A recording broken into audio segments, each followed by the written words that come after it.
2024 महावाक्य है, मीठे बच्चे, बाप को प्यार से याद करो तो तुम निहाल हो जाएंगे। नज़र से निहाल होना माना विश्व का मालिक बनना। प्रश्न, नज़र से निहाल किंदा स्वामी सद्गुरु, इसका वास्तविक अर्थ क्या है? उत्तर, आत्मा को बाप द्वारा जब तीसरी आँख मिलती है और उस आँख से बाप को पहचान लेती है तो निहाल हो जाती है, अर्थात सद्गति आत्मा को मिल जाती है। वैसे बाबा को तो शरीर की आँखें नहीं हैं, ये बुद्धि और मन की आँखों की बात है। दिव्य बुद्धि बाबा हमें देते, क्योंकि वो स्वयं ही ज्ञान का सागर है, तो हमें भी दिव्य नेत्र देते हैं। सो कहते हैं ना भजन में, नयनहीन को आँख ना क्या राह दिखाओ प्रभु। नयनहीन को राह दिखाओ प्रभु गाने वालों को अपने आँखें हैं, फिर भी बोल रहे हैं नयनहीन को राह दिखाओ प्रभु, माना ज्ञान का नेत्र। सो उत्तर में बाबा वही बता रहे थे कि आत्मा को बाप द्वारा जब तीसरी आँख मिलती है और उस आँख से बाप को पहचान लेते हैं तो आत्मा निहाल हो जाती, अर्थात सद्गति मिल जाती। बाबा कहते, बच्चे देही अभिमानी बन, तुम मेरे से नज़र लगाओ, अर्थात मुझे याद करो और संग तोड़, एक मेरे से संग जोड़ो तो बेहाल अर्थात कंगाल से निहाल अर्थात सावकार सुखकारी बन जाएंगे। ओम शांति। मीठे मीठे रूहानी बच्चे किसके पास आते हैं? रूहानी बाप के पास। रूह माना लाइट, रूहानी आत्मा। सो मीठे मीठे रूहानी बच्चे किसके पास आते हैं? रूहानी बाप के पास। समझते हो, हम शिव बाबा के पास जाते हैं, यह भी जानते हैं शिव बाबा सब आत्माओं का बाप है। यह भी बच्चों को निश्चय चाहिए कि वह हमारा सुप्रीम टीचर भी है तो सुप्रीम गुरु भी है। सुप्रीम को ही परम कहा जाता है, उस एक को ही याद करना है। नज़र से नज़र मिलाते हैं, गायन है ना, नज़र से निहाल किंदा स्वामी सद्गुरु, उनका अर्थ भी तो चाहिए। नज़र से निहाल किसको? ज़रूर सारी दुनिया के लिए कहेंगे, क्योंकि सर्व का सद्गति दाता बाप है। सर्व को इस पति दुनिया में से ले जाने के लिए आया है। अब नज़र किसकी? क्या उसकी आँख है? नहीं, तीसरी आँख मिलती है ज्ञान की, उसके द्वारा, जिससे आत्मा जानती है यह हम सभी आत्माओं का बाप है। बाप आत्माओं को राय देते हैं। किससे बात कर रहे बाबा? आत्माओं से। बाप आत्माओं को राय देते हैं कि मुझे याद करो। बाप आत्माओं को समझाते हैं, आत्माएं ही पतित तमो प्रधान बनी हैं। अब यह तुम्हारा 84वां जन्म है। यह नाटक पूरा होता है, पूरा होना भी चाहिए ज़रूर। हर कल्प पुरानी दुनिया से नई बनती है, नई सो पुरानी होती है, नाम भी अलग है। नई दुनिया का नाम है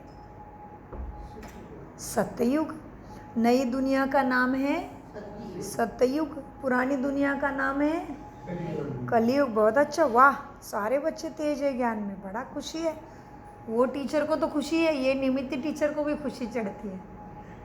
मीठे बच्चों, बाबा कहते हैं नई दुनिया का नाम है सतयुग। बाप ने समझाया है, पहले भी सतयुग में ही थे तुम। कहाँ थे? सतयुग में थे। फिर पुनर्जन्म लेते लेते 84 जन्म तुमने बिताए। अब तुम्हारी आत्मा तमो प्रधान बन गई है। बाप को याद करेंगे तो निहाल हो जाएंगे, माना सारे सुख प्राप्त हो जाएंगे। बाप सम्मुख बैठ के कहते हैं, बच्चे अब मुझे याद करो। मैं कौन? परमपिता परमात्मा हूँ। बाप कहते हैं, बच्चे देही अभिमानी बनो, देह का अभिमान छोड़ो, आत्मा अभिमानी बन, तुम मेरे से नज़र लगाओ, माना मन बुद्धि को याद करो तो तुम निहाल हो जाएंगे। बाप को याद करते रहो, इसमें कोई तकलीफ की बात बाप देते ही नहीं है। आत्मा ही पढ़ती है। कौन पढ़ रहा है? आत्मा। आत्मा ही पढ़ती है, आत्मा ही पाठ बजाती है। कितनी छोटी सी आत्मा है। जब यहाँ आते हैं तो 84 जन्मों का तुम पाठ बजाते हैं, फिर वही पाठ रिपीट करना है। 84 जन्मों का पाठ बजाते बजाते आत्मा क्या हो गई? पतित हो गई। बहुत बढ़िया। 84 जन्मों का पाठ बजाते आत्मा पतित बन पड़ी है। अब आत्मा में कुछ भी दम ही नहीं रहा। अब आत्मा निहाल नहीं, बेहाल अर्थात कंगाल दुखी हो गई है। फिर निहाल कैसे बने? ये अक्षर भक्ति मार्ग के हैं। गुरु नानक जी ने उनके ग्रंथ में लिख दिया, आत्मा निहाल, नज़र से निहाल। किंदा स्वामी सदगुरु। वो स्वामी जब मिल जाता है तो वो कितना सदगुरु है, जो उसके साथ बुद्धि मिल जाती है तो उसके ज्ञान से हम ऐसे निहाल होते हैं। तो उनके इसमें बोलते हैं ना, सत श्री अकाल सो निहाल, माना वो ऐसा सर्वगुण संपन्न सागर है शक्तिय का, जो वो मिलने से सब मिल जाता है। तो वह भी गुरु नानक जी एकदम सतयुग का ही और बाबा का एक्यूरेट महिमा वो गुरु वाणी में करते हैं। सो बाबा कहते हैं आज फिर निहाल कैसे बने? यह अक्षर तो निहाल तो भक्ति मार्ग का है, जिस पर बाप तुम्हें अभी समझाते हैं। बच्चे क्या समझा रहे बाबा? बच्चे वेद शास्त्र चित्रों आदि पर भी समझाते रहते हैं। तुमने ये चित्र सारे श्रीमत पे बनाए हैं। श्रीमत श्रेष्ठ ते श्रेष्ठ मत, भगवान की मत पे ये चित्र बने हैं। ये कोई अंधश्रद्धा के नहीं, ये सदगति होगी इन चित्रों से। हाँ, तो यहाँ तो बाप के श्रीमत पर तुमने चित्र बनाए हैं, आसुरी मत पर तो अनेक ढेर के ढेर चित्र बनाए हैं। उनका कोई ऑक्यूपेशन ही नहीं है, बस चित्र बना के रखे हैं। अभी चित्र का अर्थ क्या है? 4 हाथ क्यों है? इतने मुख क्यों है? चारों दिशाओं में ब्रह्मा क्यों देख रहा है? शंकर क्यों बैठा है शिव के तपस्या में? हनुमान को बंदर का फेस क्यों लगा दिया? हाथी को जानवर का, गणपति बप्पा को हाथी का क्यों लगा दिया? फिर उसको चूहे पे क्यों बिठा दिया? कोई अर्थ नहीं जानते, चित्र ढेर के ढेर बना के रख दिए। आसुरी मत पर अनेक चित्र के चित्र ढेर बनाए हैं, उनका कोई ऑक्यूपेशन नहीं है। यहाँ तो बाप आकर बच्चों को पढ़ाते हैं चित्रों के द्वारा। भगवान वाच्य है तो उनकी ही नॉलेज हो गई ना। स्टूडेंट्स तुम जानते हैं ये फलाना टीचर है। यहाँ भी तुम बच्चे जानते हो कि बेहद का बाप एक ही बार आकर हमें ऐसे वंडरफुल पढ़ाई पढ़ाते हैं जो हमें जन्मों जन्मों का सुख शांति शक्ति प्राप्त हो जाती है। और ये दुनिया की पढ़ाई में कितने भी बड़े डॉक्टर बनो, लेकिन मर गया तो छूट गई डॉक्टरी, फिर बच्चा बन के फिर से पढ़ना पड़ेगा। लेकिन ये परमात्मा की पढ़ाई ऐसी है जो जन्मों जन्मों के साथ ही प्रारब्ध भाग्य साथ ही रहेगा। इसलिए बाबा कहते तुम जानते हो बेहद, बेहद का बाप है तो बेहद का भाग्य देता है। सो बाबा कहते तुम जानते हो बेहद का बाप एक ही बार आकर ऐसे वंडरफुल पढ़ाई है, सरप्राइज करने वाले, अद्भुत। बहुत सुंदर शब्द, कितना सुंदर है वो, अद्भुत ना। बेहद के बाप आके एक ही बार ऐसे वंडरफुल पढ़ाई पढ़ाते हैं जो तुम्हें जन्मों जन्मों फिर मांगना ही नहीं पड़ता। कभी किसी के दर पे ही नहीं जाओगे, थोड़ा सुख दे दो, नहीं, तुम ही संपन्न हो देवी देवता। मीठे बच्चों, इस पढ़ाई और इस पढ़ाई में रात दिन का फर्क है। वो पढ़ाई पढ़ते पढ़ते दुनिया में रात ही पड़ जाती है दुखों की, अज्ञान और ही बढ़ गया। इस पढ़ाई से दिन में चले जाते, वो सुख का सोजरा हो जाता है।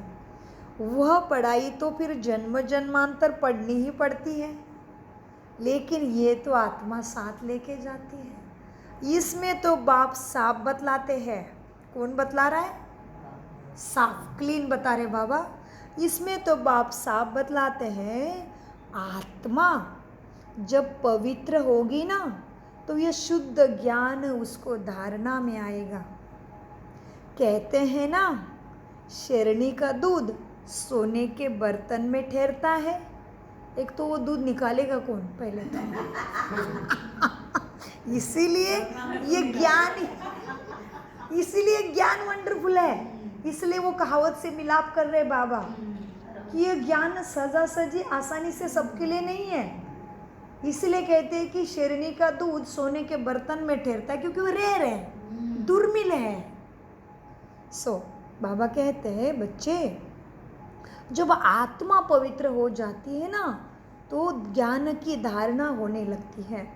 कहते हैं ना, शेरनी का दूध सोने के बर्तन में ठहरता है। तुम बच्चे भी समझते हो, हम अब सोने का बर्तन बुद्धि से बन रहे हैं। होंगे तो मनुष्य ही, परंतु आत्मा को संपूर्ण पवित्र बनना है। आत्मा को संपूर्ण पवित्र बनना है, मनसा वाचा कर्मणा, दृष्टि कृति वृत्ति दृष्टि समर्ति से। मुख से भी ये ऐसी आत्मा ने अपवित्र कर्म किया मुख से, क्योंकि आत्मा ही सारा करती है। मनुष्य को लगा संन्यास धर्म ले लिया, थोड़ा सा संसार से दूर हो गया, बहुत शुद्ध है। नहीं भाई, शुद्ध होता तो दुख दूर करके दिखाना चाहिए था ना भक्तों का। नहीं, पवित्रता की परिभाषा गहरी है, क्योंकि जिसका पति चला गया, जिसकी पत्नी चली गई, जिसी को कोई बीमारी लग गई, तो वो तो पवित्र ही रहेगा ना, तो थोड़ी ना सदगति को प्राप्त कर रहा है। पवित्रता की परिभाषा गहरी है। आत्मा कर्म के एक ही करती है क्या? आत्मा की वजह से ही पूरा रथ चल रहा है। ये रथ में से सारथी निकल गया, कहते आरती उठा लो, कहते हैं ना आरती उठा लो। क्यों? इस रथ में से सारथी निकल गया। तो ये सारथी मनसा वाचा कर्मणा कृति वृत्ति दृष्टि समर्ति से काम कर रहा है रात दिन। इसीलिए स्वामी विवेकानंद क्या कह रहे थे? मुझे केवल 100 पवित्र लड़के दे दो, मैं क्या करके दिखाऊंगा इस दुनिया में। क्या कहा था उन्होंने? किसी को याद है एक्यूरेट? आपको याद है स्वामी विवेकानंद जी ने क्या कहा था? मुझे 100 जवान दे दो बस पवित्र, मैं पूरा नक्शा बदल दूंगा, सबके दुख दूर कर दूंगा। तो इसीलिए बाबा कहते हैं, जब बुद्धि पवित्र हो जाती है तो ये शुद्ध ज्ञान की धारणा होने लगती है। हाँ, तुम बच्चे समझते हो, अब हम सोने का बर्तन बन रहे हैं। होंगे तो मनुष्य ही, परंतु आत्मा को संपूर्ण पवित्र बनना है। तो संपूर्ण पवित्रता की परिभाषा हमने बताई कि मुख से भी, आँखों से भी दूसरे की बुराई ना देखे। अब ये सूक्ष्म सूक्ष्म पवित्रता पहले, और वो तो कोई भी कर सकता है, वो कोई मुश्किल बात नहीं है। बाबा कहते हैं, और वैसे रहते भी है बहुत सारे, उससे नहीं हुआ सदगति। सूक्ष्म पवित्रता पकड़ो। आत्मा दिन रात कार्य कर रही, उसमें पवित्रता लेके जानी है, उसमें ज्ञान लेके जाना है कि देखना है तो क्या देखूं, सुनना है तो क्या सोचूं, सुनना है तो क्या सुनूं, सोचना है तो क्या सोचूं, बोलना भी है तो कैसे बोलूं। आत्मा के 7 गुणों के अंतर्गत व्यवहार होना चाहिए। आत्मा के 7 गुण क्या है? आत्मा किस गुण का पुंज है? बाबा किस गुण का सागर है? शांति, सुख, शक्ति, सत्यता, पवित्रता, ज्ञान, आनंद, सुख, इसका बाबा सागर है। और हम आत्मा के स्वधर्म वो है। उसके अंतर्गत जब रह के व्यवहार दृष्टिकृति होगी तो आत्मा पवित्र होने लगी। सो बाबा कहते हैं, मीठे बच्चों, तुम मनुष्य ही होंगे परंतु आत्मा संपूर्ण पवित्र बनना है। 24 कैरेट होता है ना सोना, तो तुम बच्चे समझते हो अब सोने का बर्तन हम बन रहे हैं, होंगे तो मनुष्य ही परंतु आत्मा को संपूर्ण पवित्र बनना है। 24 कैरेट था तुम, कहाँ पे थे 24 कैरेट हम? सतयुग में 24 कैरेट था सोना, एकदम बुद्धि शुद्ध थी सतयुग में। अभी 9 कैरेट हो गया है आत्मा। क्या हो गया? कौन सी मिलावट हो गया आत्मा में? क्यों 9 कैरेट हो गए? क्या मिला? क्या क्या आ गया? ये विकार सब आ गए। कौन है? कौन से विकार? काम षडरिपु। हाँ जी। जी उसके बाल बच्चे बहुत है, जिसको माया जाल कहते हैं, जाल में फंस गया आत्मा। अभी तो 9 कैरेट हो गया। आत्मा की ज्योति जगी हुई थी, अब तो पूरी बुझ गई है। पूरे भूल गए कि हम आत्मा ही चला रही शरीर को। ज्योति जगी हुई और बुझी हुई वाली में फर्क है ना। ज्योति कैसे जगे, ज्योति कैसे जगी और पद कैसे पाया, यह भी बाप ही आके समझाते हैं। बाप कहते हैं, बच्चे भगवान वाच, क्या मुझे याद करो तभी सच्चा सोना फिर से बन जाएंगे। आत्मा के विकारों की मिलावट निकल जाएगी। जो मुझे अच्छी तरह याद करेंगे, मैं भी उन बच्चों को अच्छी तरह याद करूँगा, याद से याद मिल जाएगी। यह भी बच्चे जानते हैं, नज़र से निहाल करने वाला एक बाप ही सबका स्वामी है। इनकी आत्मा भी निहाल होती है, तब सब तुम परवाने हो। उनको बाबा को क्षमा कहते हैं। तुम सब परवाने उसके तरफ खींचे आ रहे हो सुख प्राप्ति के लिए। कोई परवाने सिर्फ फेरी पहन के चले जाते हैं, कोई अच्छी तरह पहचान लेते तो जीते जी ही मर जाते हैं। समझ लेते हमने सब कुछ पा लिया तो खुद को आत्मा समझ के जीने लग जाते, मन आत्मा के गुण धारण कर लेते हैं। कोई फेरी पहन लेते चले जाते, थोड़ा ज्ञान सुनते समझते नहीं, छोड़ देते। फिर कभी कभी फिर आते हैं, फिर चले जाते हैं। इस संगम का ही सारा गायन है। इस समय जो कुछ तुम्हारा अभी एक्ट चलता है, उसी के ऊपर शास्त्र बनाते हैं। बाप एक ही बार आकर तुम्हें सुख शांति का वर्षा देकर चले जाते हैं। बेहद का बाप जरूर बेहद का ही वर्षा देंगे ना। गायन भी है ना, आधा कल्प का अथाह सुख है देवी देवताओं को, मृत्यु भी नहीं आती उनको, इच्छा मरण है। हाँ, गायन भी है ना, 21 पीढ़ी सुख शांति मिलती है। सतयुग में वर्षा कौन देता है? भगवान। यह भी किसी को मालूम नहीं। युगों का गायन करते रहते, सतयुग में जाना कैसे मालूम नहीं है। सतयुग में वर्षा कौन देता है? भगवान रचता है। आधा कल्प के लिए तुम्हें सुख का वर्षा दे के चले जाते हैं। याद भी इसीलिए सब उनको ही करते हैं। वह बाप भी है तो टीचर भी है तो स्वामी और सद्गुरु भी है, इसलिए पति परम ईश्वर। लेकिन उसका हमें ज्ञान नहीं था, इसलिए शरीर को पति को परम ईश्वर समझ के बैठे। पति मान रखना चाहिए उसका, लेकिन वो परम ईश्वर है क्या? परम धाम में रहती है क्या ये मनुष्य? फिर पति परमेश्वर किसके लिए आ गए? क्लीन आ गए, उसके लिए आ गए, क्योंकि परम धाम में ऊंचे से ऊंचे वही रहता है। और ये पति को ईश्वर कह सकते हैं क्या? तो पति परम ईश्वर माना स्वामी, सभी आत्माओं को वो पहला स्वामी है जी।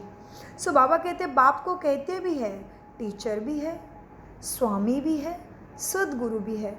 भला तुम और किसी को भी स्वामी सद्गुरु कहते होंगे, परंतु सबका सत एक ही बाप है, इसीलिए ट्रुथ हमेशा बाप को ही कहा जाता है।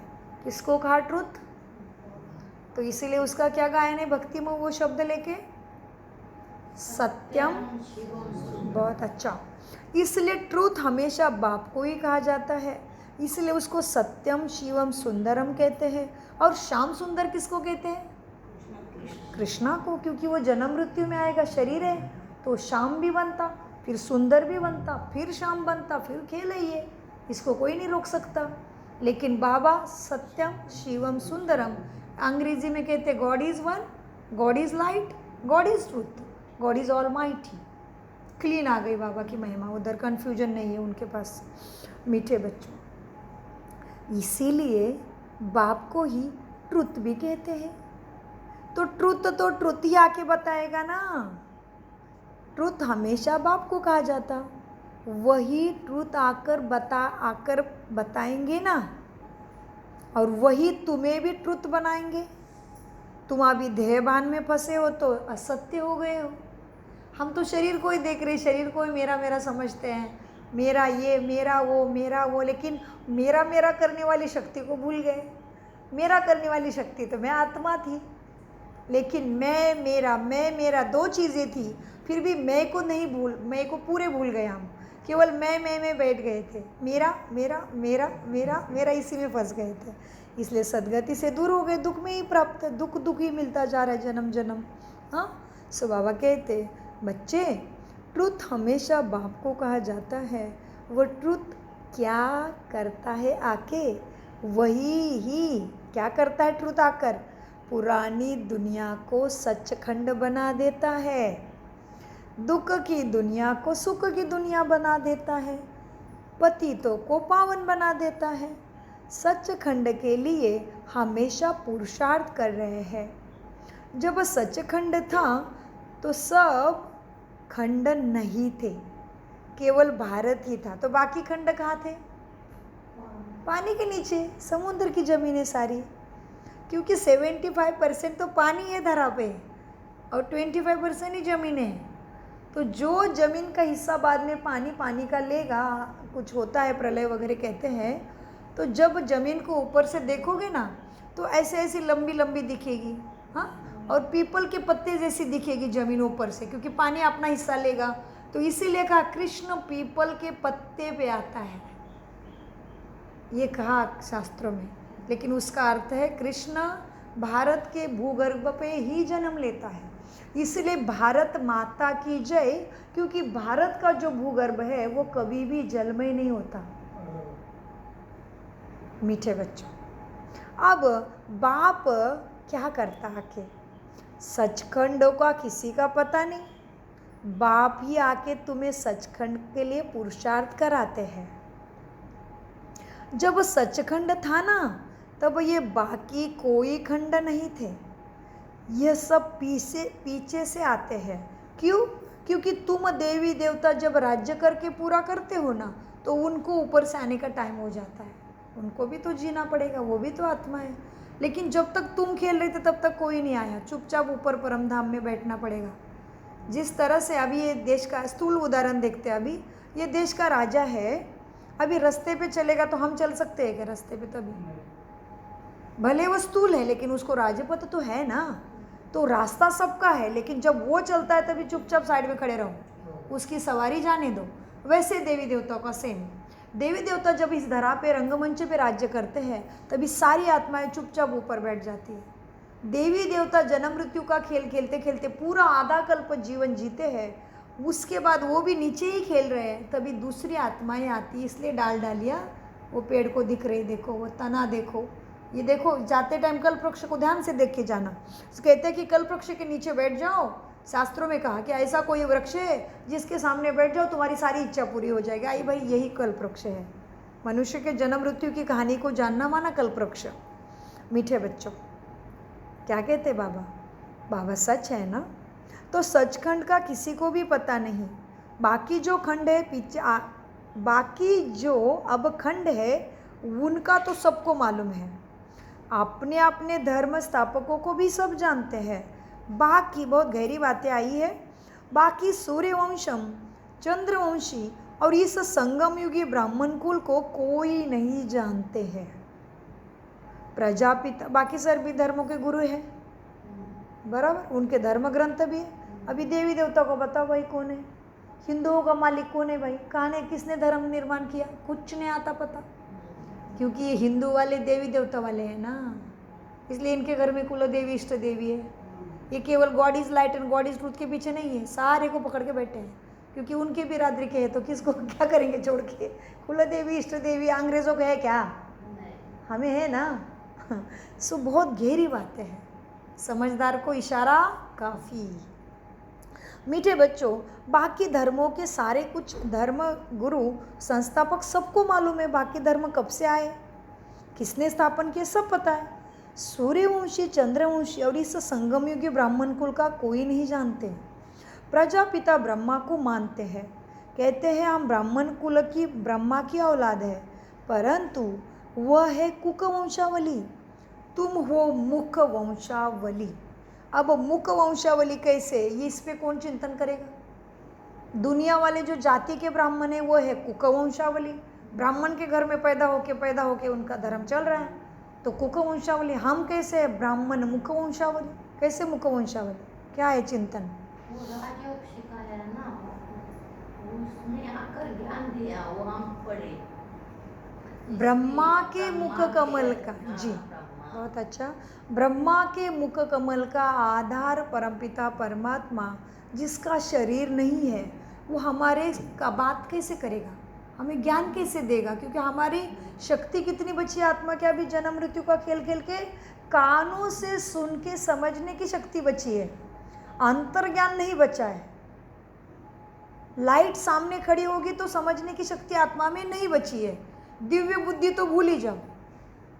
तो बाबा सदगति देगा कैसे अब, तो उसको एक ही मार्ग बचा, ब्रह्मा के मुख कमल में आके मुख के द्वारा भगवान वाणी में आ गया, भगवान वाच हो गई, जो श्रीमद् भगवत गीता हो गई, भगवान का गीत निर्माण हो गया। सो उसने गाया ब्रह्मा के मुख कमल से, इसलिए ब्रह्मा चारों दिशाओं में देख रहा है और उसके हाथ में कमंडलू माला सब कुछ दिया, सबका अर्थ है, इसी में पता चलेगा धीरे धीरे मुरली में आपको आगे। तो इसीलिए देवी देवता सारे, लक्ष्मी नारायण चारों दिशाओं में नहीं देख रहे हैं, शंकर भी चारों दिशाओं में नहीं देख रहे हैं, गणपति को भी चार मुख नहीं है, केवल ब्रह्मा को चार मुख है। दूसरी एक बहुत कमाल की बात अनेक बार मैं शेयर करती हूँ ताकि आप ज्ञान में पक्के हो जाओ, ब्रह्मा को दाढ़ी मूछ है, बाकी किसी देवी देवता को दाढ़ी मूछ नहीं है। क्यों भाई, ये अनुभव का प्रतीक है, एक्सपीरियंस्ड का प्रतीक है। तो इसीलिए ब्रह्मा के मुख कमल से तुम्हें ये ज्ञान मिला, तुम्हें पता चला मैं परमात्मा की संतान हूँ, वही मेरा सद्गति दाता है। यह पता चलना माना तुम ब्राह्मण कुल के हो गए, ब्रह्मा के कुल के हो गए, तो ब्रह्मा मुख वंशी हो गए। इसलिए दिखाते हैं शास्त्रों में ब्रह्मा के मुख से देवी देवता गिर रहे हैं। सो मीठे बच्चे, वो तो ब्राह्मण कुल कुक वंशावली है, तुम तो मुख वंशावली हो। वह है सारे अपवित्र ब्राह्मण, तुम मुख वंशावली हो पवित्र ब्राह्मण। तुम मुख वंशावली बन फिर चीची दुनिया रावण राज्य में जन्म मृत्यु का खेल खेलते खेलते चले जाते हो। वह रावण राज्य वहाँ अभी आने वाली दुनिया सतयुग में होता नहीं, अब तुम चलते हो नई दुनिया में, अनेकों को कहते हैं। और आने वाली दुनिया को क्या कहते हैं, वॉइसलेस वर्ल्ड। मतलब वॉइसलेस वर्ल्ड मतलब क्या, कोई भी विकार, हाँ जी, हाँ वॉइसलेस, वॉइस वो वाला वॉइस सिनोनिम्स है, समानार्थी है बट अर्थ अलग है, सुनने में सेम आ रहा है वॉइस और वॉइस। वॉइसलेस वर्ड माना विकार, काम क्रोध लोभ मोह अहंकार को इंग्लिश में वॉइस कहते हैं, बहुत वॉइस है, बहुत विकारी है। सो आने वाली दुनिया है वॉइसलेस वर्ल्ड, माना विकार नहीं है, लोभ मोह काम क्रोध ईर्ष्या नहीं, आत्मा के अंदर सुख शांति प्रेम सत्गुण है, दुर्गुण नहीं है, विकार नहीं है, काम क्रोध छल कपट तेरा मेरा नहीं है, शांति से सब राज्य कर रहे हैं। सो आने वाली दुनिया को कहते हैं वॉइसलेस वर्ल्ड। वर्ल्ड ही नई और वर्ल्ड ही पुरानी होती है। अब कैसी होती है यह भी तुम जान गए हो।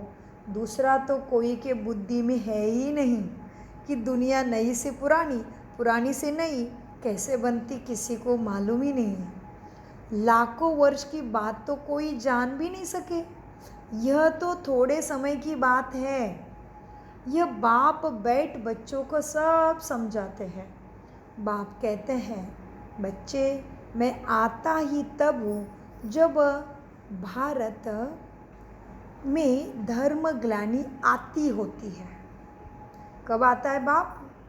आती धर्म ग्लानि, यदा यदाश धर्मश ग्लानिर् भवति भारत। भारत में अधर्म बहुत हो गया, मैं आता हूँ। क्योंकि भारत माँ बाप है ना सबके लिए। अमेरिका माता की जय नहीं कहा, भारत माता की जय। इसलिए भारत में घर घर में मंदिर है, भारत में जगह जगह पे मंदिर, बाहर भी मंदिर है। दूसरे देश में ऐसे मंदिर मिलेंगे क्या? नहीं। तो भारत भूमि बड़ी महत्वपूर्ण है। तो स्वर्ग कहाँ शुरू होता है? पहले भारत भूमि से। बाप कहते हैं, मैं आता ही तब हूँ जब खास भारत में धर्म ग्लानि होती है। दूसरी जगह तो किसी को पता ही नहीं कि निराकार परमपिता परमात्मा है भी क्या चीज़। शिवलिंग की पूजा ही भारत में ही करते हैं। शुरू तो हुई द्वापर युग में भारत से, सोमनाथ प्रथम। बड़ा बड़ा लिंग बनाकर रख दिया है, लेकिन वो लिंग है क्या? निराकार परमात्मा चीज़ है क्या? दूसरी जगह को तो पता ही नहीं किसी को भी। बच्चों को बाप ने समझाया है, बच्चे आत्मा का साइज भी कभी छोटा बड़ा नहीं होता। जैसे आत्मा अविनाशी है, वैसे मैं परमात्मा बाप भी अविनाशी है, लेकिन मैं सुप्रीम आत्मा हूँ, माना ऑलमाइटी। तुम सर्वगुण संपन्न मास्टर ऑलमाइटी बनते हो, फिर जन्म मृत्यु का खेल खेल के फिर ऐसे विकारी तमोप्रधान बन जाते हो। माना चढ़ना उतरना तुम्हारा काम है, मैं तो स्टेबल रहता हूँ। मैं भी तुम्हारी जैसा ही हूँ। साइज तो एक जैसी है, लेकिन शक्ति में फ़र्क है। हाँ, आत्मा भी अविनाशी है, बाप भी अविनाशी है। वो है सुप्रीम आत्मा। सुप्रीम माना वह सदैव पवित्र और निर्विकारी है। मुझे निर्गुण हारे में कोई गुण नहीं, हम ही गाते हैं ना। और मैं खलकामी कपटी मूर्ख, तेरे चरणों का दास तू स्वामी, मैं सेवक, हमने ही गाया। तो कितना सच्चे गाया आत्मा ने भक्ति में, फिर मानने को कहा तैयार है। कोई बोलेंगे तुम अपवित्र हो, तो बोलेंगे हे क्या, पूरा गला पकड़ के मारेंगे। और उधर भजन में गाते हैं, और तो गा रहे हो, सुन रहे हैं ना वो। मीठे बच्चों, अब गाते तो है, तुम आत्माएं भी निर्विकारी थे। सुप्रीम माना सदैव पवित्र और निर्विकारी है। तुम आत्माएं भी निर्विकारी थी, दुनिया भी तुम्हारी निर्विकारी थी। उनको ही कहा जाता है संपूर्ण निर्विकारी। नई दुनिया फिर पुरानी होती है, कला कम हो जाती है। 2 कला कम होने से तुम फिर से चंद्रवंशी राज्य में चले जाते हो। फिर दुनिया पुरानी बनती जाती है, पीछे और खंड इधर आते जाते हैं। उनको कहा जाता है बाय प्लॉट, परंतु मिक्स हो जाते हैं। ड्रामा अनुसार जो कुछ होता है वो फिर रिपीट होगा। जैसे बुद्धियों का कोई बड़ा आया, कितनों को बुद्ध धर्म में ले गया, धर्म को बदल दिया। हिंदुओं ने अपना धर्म आपे ही बदला है। क्यों बदला हिंदुओं ने अपना धर्म? क्योंकि कर्म भ्रष्ट होने से धर्म भ्रष्ट भी हो गए, वाम मार्ग में चले गए। देखो, जगन्नाथ के मंदिर में भले गए होंगे, गए कि कौन कौन गए इधर का जगन्नाथ मंदिर में? जगन्नाथपुरी के क्या क्या है उधर? हाँ जी, तो बहुत अच्छा। तो अभी देखो, सुनो क्या कहते हैं। जगन्नाथ के मंदिर में भल गए होंगे, परंतु कोई का कुछ ख्याल नहीं चलता कि ये ऐसे ऐसे चित्र क्यों रखे, नंगे बिंगे जैसे तैसे, टूटे फूटे कैसे कैसे रखे, किसी का ख्याल नहीं चलता। बाबा कहते क्यों नहीं चलता? खुद ही विकारों में चले गए, तो ख्याल ही नहीं चलेगा। वही विकारों में गए, इसलिए अपवित्र हो गए, इसलिए वो बनाया है। लेकिन बुद्धि में कुछ नहीं आ रहा है, बाप आके बताता है ऐसे क्यों है। जगन्नाथ के मंदिर में भल गए होंगे, परंतु कोई का ख्याल नहीं चलता। क्यों? खुद विकारी है ना, तो उन्हों को भी विकारी दिखाई दिया है, देवी देवताओं को भी। यह नहीं समझते कि देवताएं जब वाम मार्ग में गए हैं तब ऐसे बने हैं। उस समय के ये चित्र है। देवता नाम तो बड़ा अच्छा है। हिंदू तो हिंदुस्तान का नाम है। फिर अपने को हिंदू कह दिया है देवताओं ने, क्योंकि वाम मार्ग में चले गए, जन्म मृत्यु का खेल खेलते खेलते देहाभिमान में आ गए। 2 पार हो गया, 2 पार हो गया ना, सुख का पार आधा पार हो गया, अभी दूसरे पार में चले गए। सो वाम मार्ग में चले गए माना देहाभिमान में आ गए, अभी विकारों में चले गए, स्त्री पुरुष का बहान आ गया, वाम मार्ग में चले गए। सो फिर अपने को हिंदू कह दिया। कितनी भूले हैं। इसलिए बाप कहते हैं बच्चे क्या करो, अभी खुद को आत्मा समझ मुझे याद करो तो तुम्हारा देवपद तुम्हें वापस मिल जाएगा। अब कोई नहीं जानते कि ये देवताएं जब वाम मार्ग में गए तब ही ऐसे बने हैं। उस समय के ये चित्र है।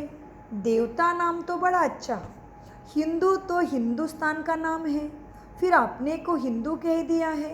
कितने भूल है। इसलिए बाप कहते हैं बच्चे यदा यदा ही धर्मस्य। बाबा भारत में आते हैं, ऐसे तो नहीं कहते कि मैं हिंदुस्तान में आता हूँ, नहीं, मैं भारत में आता हूँ। भारत जहाँ भाग्यवान आत्माएं उस धरा पे राज्य करते थे, देवी देवता, और हमें भाग्यवान बनाने वाला भी उसी रथ में आता है, वो भी भारत में ही पैदा हुआ है। तो भारत शब्द की बहुत गहराई निकलेगी, भारत शब्द के बहुत अर्थ निकल सकते हैं, बहुत ज़्यादा। सो बाबा भारत में आते हैं, ऐसे तो नहीं कहेंगे कि मैं हिंदुस्तान में आता हूँ। यह है भारत। हिंदुस्तान व हिंदू धर्म ही नहीं है।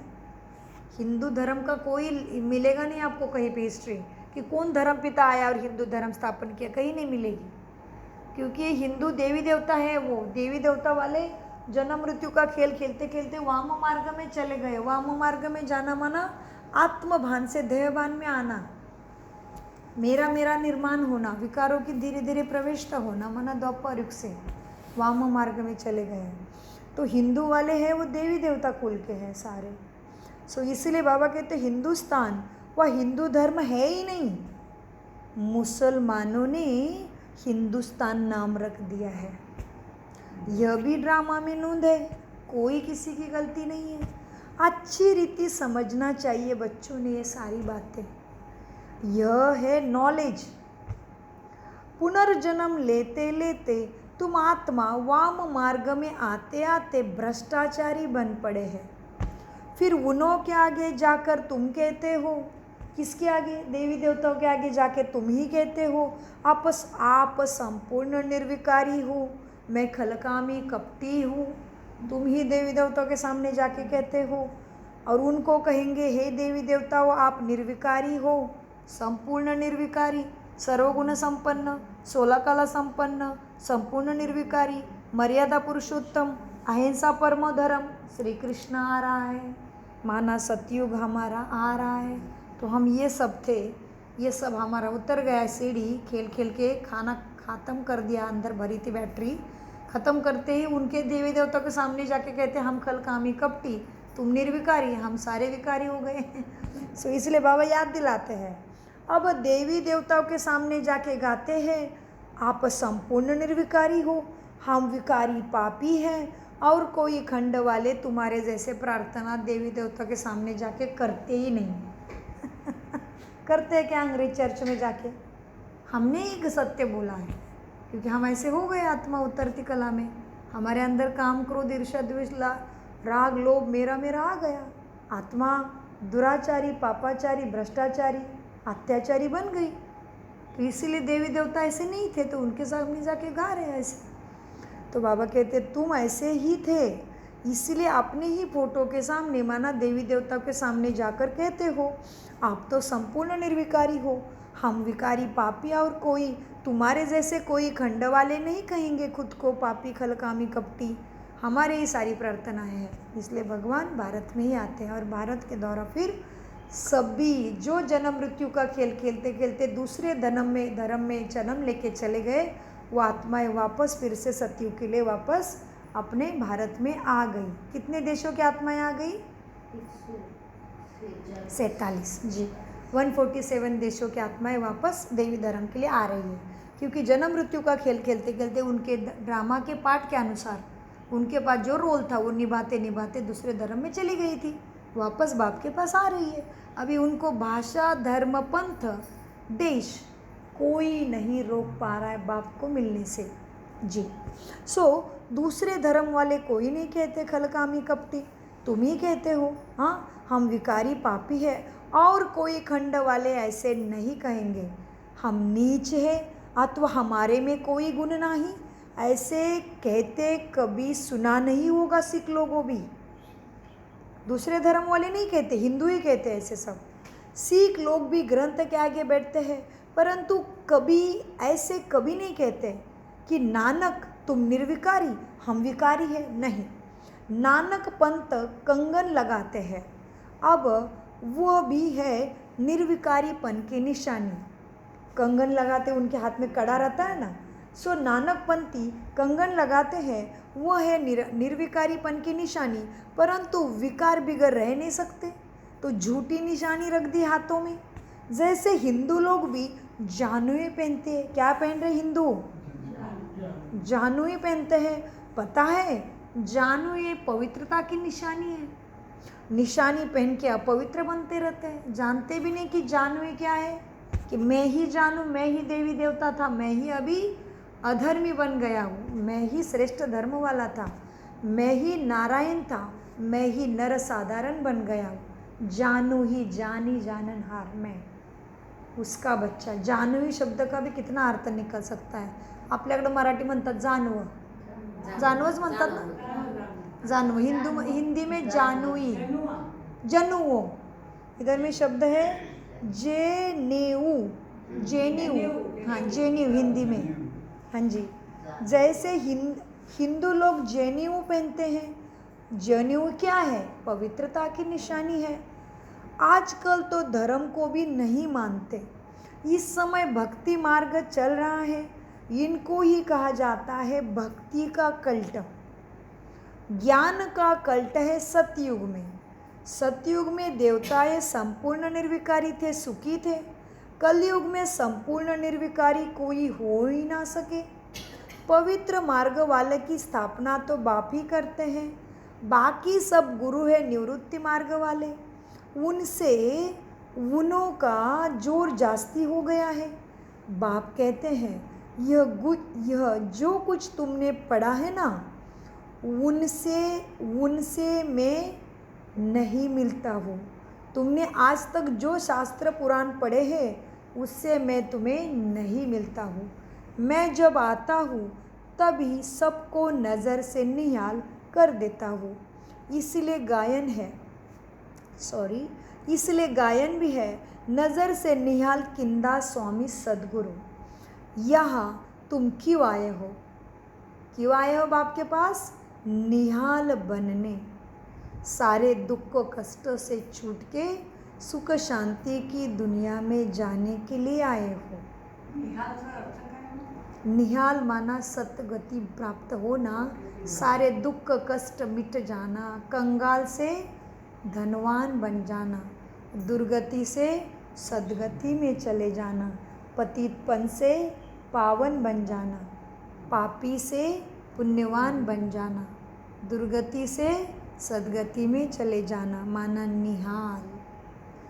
निहाल बनने आए हो। विश्व का मालिक बनने बाप को याद करो तो निहाल ज़रूर बन जाएंगे। ये सिख शब्द है, शिखा पंजाबी। ऐसे कभी कोई कहेंगे नहीं कि ऐसा करने से तुम यह बन जाएंगे। तुम्हें किसी ने आज तक ये उपाय बताया कि मुझे याद करो मैं सद्गति देता हूँ? है किसी ग्रंथ में? है किसी साधु पुरुषों में इतनी ताकत? नहीं। तो बाबा कहते ऐसा कभी कोई नहीं कहेंगे कि तुम ऐसे करो जो मैं तुम्हें सद्गति दूंगा। कोई नहीं कह सकता बाप के सिवाय, क्योंकि बाप ही देता है। ऐसे कभी कोई कहेंगे नहीं कि ऐसे करने से तुम यह बन जाएंगे। बाप ही कहते हैं तुमको यह बनना है। ये लक्ष्मी नारायण कैसे बने कोई को भी मालूम नहीं है। तुम बच्चों को बाप सब कुछ बताते हैं। यही 84 जन्म ले पतित बने हैं, फिर बाप से योग लगाने से यही पावन तुम सभी भी ऐसे बनेंगे। ये ऐसी बंद करो ताकि सबकी ना आँख निकल जाएगी। यही सच में बंद कर दो, ऐसी बंद कर दो। यह 84 जन्म ले पतित बने, फिर तुमको यह बनाने मैं आया हूँ। बाप अपना परिचय भी देते हैं सबको, तो नज़र से निहाल भी करते हैं।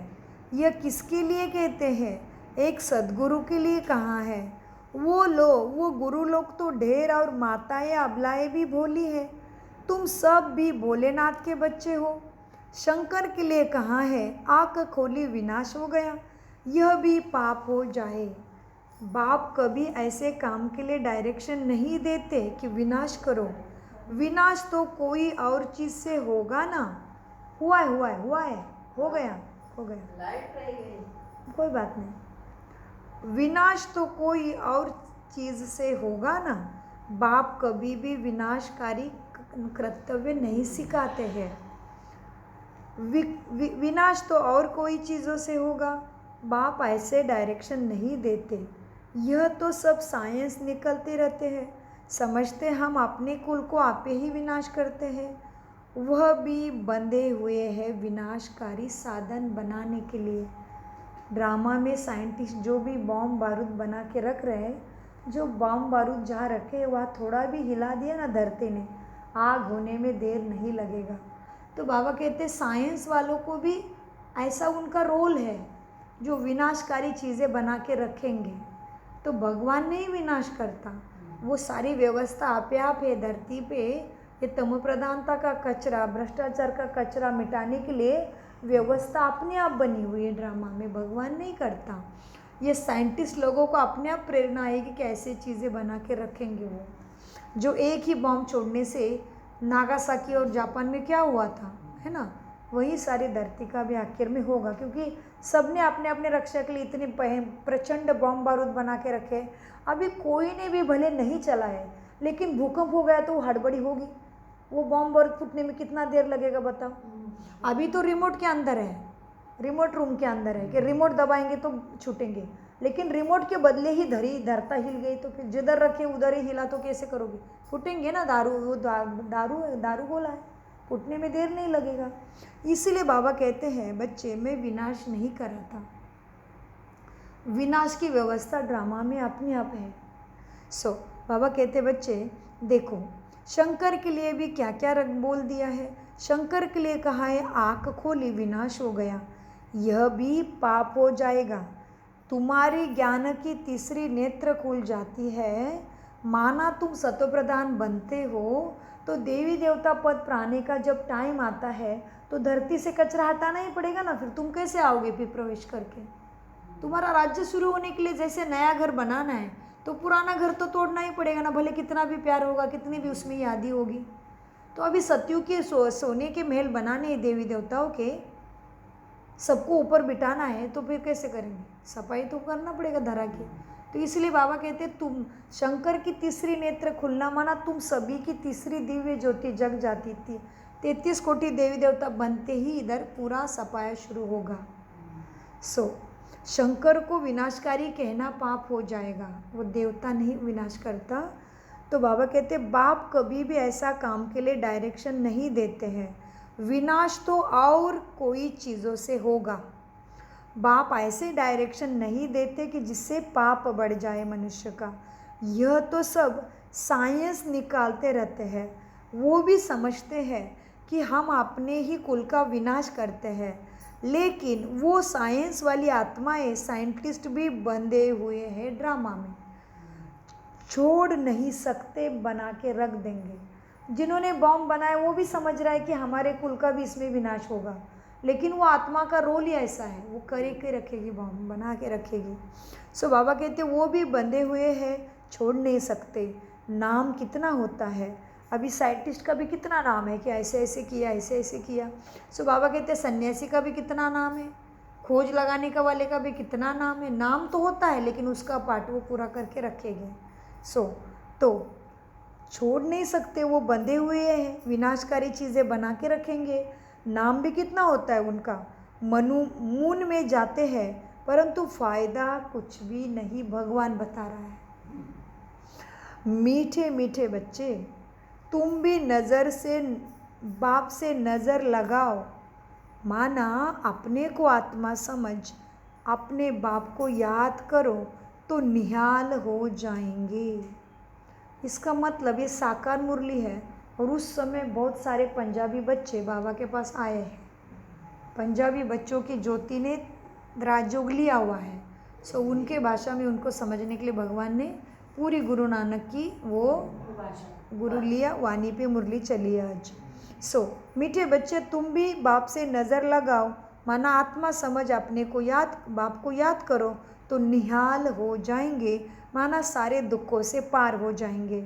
बाबा कहते हैं जो मुझे याद करते हैं, मेरे लिए सर्विस करते हैं, मैं भी उनको याद करता हूँ तो उनको बल भी मिलता है। उसी को कहते भगवान शक्ति देता है। तुम यहाँ सब बैठे हो, जो निहाल हो जाएंगे वही राजा बन जाएंगे। माना जो मुझे याद करेगा, ज्ञान का अनुभव करेगा, ज्ञान को स्मृति में रख के अपने संस्कारों में लाएगा, वही राजा बन जाएगा। गायन भी है ना, और संग तोड़ एक से संग जोड़ू। एक है निराकार, आत्मा भी निराकार है, शरीर में आती है तो साकार बन जाती है, शरीर का आकार मिलता है, लेकिन आत्मा भी निराकार, आत्मा का बाप भी निराकार है। बाप कहते हैं बच्चे मुझे याद करो। तुम खुद कहते हो हे पतित पावन, आओ हमें पावन बनाओ। अब ये किसको कहा, ब्रह्मा को, विष्णु को, शंकर को भी नहीं, मुझ बाप को ही कहा है। पतित पावन तो एक ही है, जो सदैव पावन ही रहता है, वही तुम्हें पावन बनाएगा ना। उनको कहा जाता है सर्वशक्तिमान। क्या कहते बाप को, सर्वशक्तिमान। बाप ही सृष्टि के आदि मध्य अंत की नॉलेज तुम्हें सुनाते हैं, और सब शास्त्रों को बाप ही जानते हैं। वह सन्यासी शास्त्र आदि पढ़कर बड़े बड़े टाइटल लेते हैं तो उनका कितना मान होता है, धर्माचार्य, पीठाधीश, गुरुचार्य, ये चार्य, वो चार्य, शास्त्र पढ़ के उनको इतने पद मिले, लेकिन सदगति वो किसी की करते तो इतने दुख होने नहीं चाहिए थे। वो सन्यासी शास्त्र आदि पढ़कर बड़े बड़े टाइटल लेते हैं, बाप को तो पहले ही टाइटल मिला हुआ है, उनको पढ़कर थोड़ी ही लेना है, वो तो है ही सर्वशक्तिमान, सबसे ऊंचा, एक निराकार, एक ओंकार कर्ता करविता सद्गुरु स्वामी बाप है। अच्छा, मीठे मीठे सिखी लदे बच्चों प्रति माता पिता बाप दादा का याद प्यारा गुड मॉर्निंग। रूहानी बाप की रूहानी बच्चों को नमस्ते। हम रूहानी बच्चों की रूहानी बाप दादा को याद प्यार गुड मॉर्निंग, नमस्ते प्यारे बाबा, नमस्ते।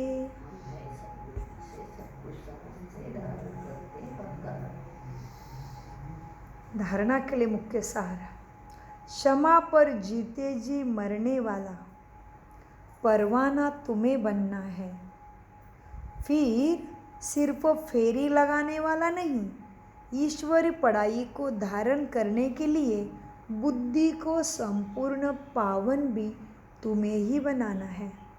2, और सब संग बुद्धि से तोड़, क्या करना है, क्या करना है? सारी मुरली, बहुत अच्छा। सारी मुरली याद नहीं रही तो धारणा तो याद रखो। अच्छा, धारणा भी याद नहीं रहते लेकिन आशीर्वाद पसंद है ना, मानो वरदान, वरदान याद रखो।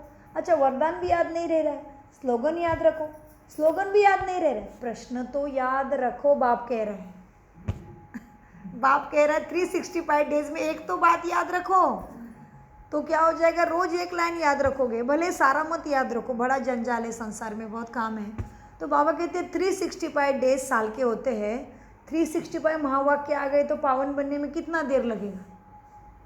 कुछ कुछ परिस्थिति आएगी, आपको याद आएगा बाबा ने वरदान ऐसे दिया था तो मैं तो शक्तिशाली हूँ, मुझे कोई परिस्थिति कमज़ोर कैसे कर सकती है? तो कितने वरदान मिल रहे हैं, आशीर्वाद तो भूखे हैं ना हम। वरदान माना भगवान का आशीर्वाद, धारणा माना मुझे संस्कारों में धारण करना था, तो ये चीज़, तो इसीलिए बाबा ने मुरली का कितना अच्छे से बनाया। फिर सारी मुरली पूरा इतिहास बताता है, ये सत्यनारायण की कहानी चल रही है, नर से नारायण बनना, यही सत्यनारायण की कहानी, सत्यम शिवम बता रहा है, वही सत्यनारायण की कहानी है। लालावती किलावती लीलावती कलावती, इधर है सारी कलावती लीलावती, ये सब लीलावती कलावती इधर है अभी बुद्धि में। तब ये सत्यनारायण की कहानी चल रही है। तो सत्यनारायण की कहानी बाबा इतनी बड़ी मुरली चलाते हैं, तो आपने आपको बोलना है भाई आज बाबा ने प्रश्न क्या पूछा? अरे मुरली की कोई बात याद नहीं भाई, मुरली धारणा कुछ तो याद रखो, लेकिन रखना पड़ेगा रोज, एक एक महावाक्य अंदर लेना पड़ेगा, आत्मा पावन बनाना है। मंजिल बहुत बड़ी है, डॉक्टर बनना है तो बच्चा कितना पढ़ाई करता है, दोस्तों को छोड़ देगा, टीवी छोड़ देगा, बहुत जो नींद आने वाली खाना छोड़ देगा, बच्चा पार्टी छोड़ देगा, माता पिता कहीं प्रोग्राम में जा रहे हैं बोलेंगे तुम ही जाओ मेरी पढ़ाई एग्ज़ाम आ रही है। तो अभी हमें बाबा क्या कह रहे, सब तरफ से बुद्धि तोड़ो, अपने आप को बताओ मुझे देवपद मेरा वेट कर रहा है, मैं कितना राक्षसगण में आके बैठा हूँ। तो अपने तरफ कितनी अच्छी कुंडली में भाषा है, देखो राक्षसगण, देवगण, मनुष्यगण। तो अभी मनुष्यगण थे इसलिए देव मिला है, अभी देवगण का लॉटरी मिली है, राक्षसों को वो भी नहीं मिलने वाली है, इसलिए उनको कलयुग में जन्म मिलने वाला है, सतयुग में नहीं आएंगे वो। तो इसलिए हमारे महाराष्ट्र में शादी के पहले वो देखते हैं कुंडली, उसमें बोलते हैं लड़की की शादी उस लड़की के साथ नहीं कर सकते भाई, वो कहते राक्षसगण है, वो देवगण को खा लेगी, मनुष्य को खा लेगी ऐसे। तो कितनी सुंदर बातें देखो शास्त्रों में भी गण बताया। तो सतयुग वाली आत्माएं हम, जो हम राक्षसगण में गए ही नहीं थे, इसलिए देव मनुष्य को देवता गण पसंद आया है। इसलिए बाबा ने धारणा में क्या बताया, बच्चे सब संग तोड़ एक बाबा के साथ बुद्धि का संग जोड़ना है, एक की याद से स्वयं को निहाल करना है, एक ज्योति से सर्व ज्योति जग जाएगी, तुम जग जाओ। हर एक नस से किरणें निकलती है, वाइब्रेशंस निकल रहे हैं, स्पंदन निकल रहे हैं, वातावरण कहते हैं हम उसको, वातावरण बहुत अच्छा है, वाइब्रेशंस, स्पंदन, वायुमंडल। तुम घर में ध्यान लगाना शुरू करो, तुम बाप का आह्वान करो, तुम्हारे नस नस से किरणें बाहर फैलेगी। अभी तो साइंस ने मशीन भी निकाल दी है, उसको पता चलता है इसकी किरणें, इसकी वाइब्रेशन शुद्ध है कि अशुद्ध है। हाँ, हमारी इसमें भी निकल गए, ब्रह्मा कुमारी में भी है। अभी दादी का ओरा 6-7 फीट तक पवित्रता का आता था। दादी जानकी जब दूर से आ रही है ना तो वो मशीन खड़ी रह जाती थी, और हमने भी अपने अपने ओरा चेक किया, वाइब्रेशन हमारा सर्कल कितना शुद्ध है, कितना दूर तक जा रहा है। तो 7 आ रहा है, किसी का 4 आ रहा है, किसी का 6 आ रहा है, दादी का 16, 17, 18 आता है, दादी जानकी जी का इतना। तो मशीन भी निकल गया। अभी मशीन लाइट देख पा रही है कि आपकी लाइट काली है क्या, सद्गुणों से घेरी है क्या, दुर्गुणों से घेरी है। वाइब्रेशंस हमारे हर एक नस से, हर एक बाल का जो स्थान है उधर से किरणें निकलती है। नज़र से निहाल बोला है। मीठे बाबा क्या कहते हैं बच्चों को आज धारणा में, और सब संग तोड़ एक बाप के संग में रहना है, एक की याद से स्वयं को निहाल करना है। वरदान, दिल की महसूसता, कल भी था महसूसता, दिल की महसूसता से दिलाराम के आशीर्वाद प्राप्त करने वाले स्वपरिवर्तक आत्मा भव। वरदान का विस्तार। 100 को परिवर्तन करने के लिए 2 बातों की महसूसता सच्चे दिल से होनी चाहिए। क्या? 1, अपनी कमजोरी की महसूसता कि मेरे में क्या कमी है और क्या निकालना है। नंबर 2, जो परिस्थिति व व्यक्ति निमित्त बनते हैं उनकी इच्छा और उनके मन के भाव की महसूसता। परिस्थिति के पेपर के कारण को जान। परिस्थिति का पेपर शरीर पे आएगा, घर में आएगा, कुछ भी हो सकता है। तो परिस्थिति के पेपर के कारण को जान स्वयं को पास होने के श्रेष्ठ स्वरूप की महसूसता। श्रेष्ठ स्वरूप की महसूसता होगी कि सो स्थिति श्रेष्ठ है, परिस्थिति कुछ भी नहीं, परिस्थिति मेरी परीक्षा या पेपर है। ये भावना अंदर आनी चाहिए कि माया मेरा पेपर ले रही है, क्योंकि मैं सर्वगुण संपन्न बनने की कोशिश कर रही हूँ ना, तो माया मेरा पेपर ले रही है या बाबा मेरा पेपर ले रहा है। इसकी समझ होनी चाहिए। जो तुम गिरोगे नहीं, डरोगे नहीं, काम क्रोध ईर्ष्या दोष में आओगे नहीं। इसीलिए तो बाबा कहते परिस्थिति के पेपर के कारण को जान स्वयं को पास होने के श्रेष्ठ स्वरूप की महसूसता हो कि सो स्थिति श्रेष्ठ है, परिस्थिति पेपर है। ये महसूसता सहज परिवर्तन करा लेगी और सच्चे दिल से महसूस किया तो दिलाराम की आशीर्वाद भी सहज ही प्राप्त होगी। दिल को आराम देने वाला दिलाराम बाबा है। दिलाराम इसलिए कहते हैं राम नाम सत्य है। मनुष्य मरता है तो कहते हैं राम नाम सत्य है। और हमें अभी दिल है, धड़क रही है। जब शांति में होती है तो जोर से नहीं धड़कती, क्रोधी होके देखो कैसे धड़कता है ये खून का पंप। तो इसीलिए दिलाराम बाप, दिल को आराम देने वाला कौन है? बाप है। इसलिए बाबा ने क्या बोला लास्ट में वरदान के विस्तार में? सहज परिवर्तन करा लेगी और सच्चे दिल से महसूस किया तो दिलाराम बाप की आशीर्वाद सहज ही प्राप्त होगी। बाबा आया है, दुख नष्ट होना है, बुराई का अंत होना है, सच्चाई की जीत होनी है। सच्चाई की नाव हिलेगी डुलेगी, डूबेगी कभी भी नहीं। ये ठाम रखना ही पड़ेगा कि भगवान अभी आया है। जिसको जो अन्याय अत्याचार दुराचार पापाचार करना है करने दो, तुम उसमें माथा नहीं डालो, तुम उसके पाप कर्म में भागीदारी विचार करके नहीं बनो। क्योंकि ये विश्वास रखो कि मुझे सद्गति दाता मिल गया है, मुझे उसके मार्ग पे चल के श्वास खत्म होने से पहले अपनी सद्गति करनी है। मेरे भाने सबका भला है। स्लोगन, वारिस वह है जो एवर रेडी बन। आ गया स्लोगन वही, वारिस वही है जो एवर रेडी बन हर कार्य में बाप को जी हाजुर कहता है। जी हुजूर, जी हुजूर हाजिर कहता है। जी हुजूर हाजिर हूँ, माना बाबा आपकी शिक्षा में ही चल रहा हूँ, कुछ भी परिस्थिति आने दो। तो ये बाबा का वारिस बच्चा है, माना बाबा जो दुनिया निर्माण करने आया है उसमें राजपद इसको ज़रूर मिलेगा। मीठे प्यारे बाप दादा का अनगिनत पदम गुना शुक्रिया शुक्रिया शुक्रिया।